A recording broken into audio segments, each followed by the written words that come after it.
الحاجه اللي ورا العقل اقوى من العقل. بداتي يعني اتجوزتي وانت عندك كام سنه؟ اتجوزت وانا عندي 19 سنه.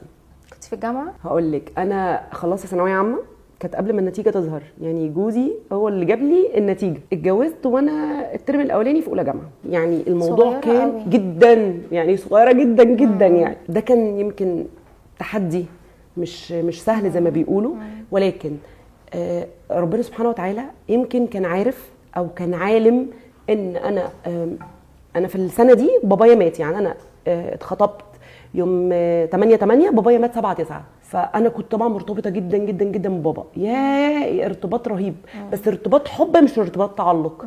علشان كده لما بابا مات اثر فيك جدا. انا لما جوزي جه تقدم لي، انا كنت صغيره مش فاهمه حاجه، كنت لسه خارجه من ثانويه عامه. كنت مرتاحه جدا جدا جدا ليه بطريقه لن تتخيليها. في حاجه جوه بتقولي هو ده، وفي نفس الوقت كان في حد تاني كان بتقدم لي. هو كام حد بس شخص واحد بس، بابايا انا نفسه كان يقول لي يا بنتي فكري، ده كذا وده كذا وده كذا، وانا اقول له لا يا بابا، لا في حاجه. عشان كده دايما كنت اقول للبنات مهما يكون احساسك صدقيه، الحاجه اللي ورا العقل اقوى من العقل. يعني الحاجه اللي انت مش شايفاها اقوى بكتير من اللي انت شايفاها. الحمد لله والشكر لله، انا ربنا اختار لي ده عشان عارف ان ده هيناسبني انا الحمد لله والشكر لله.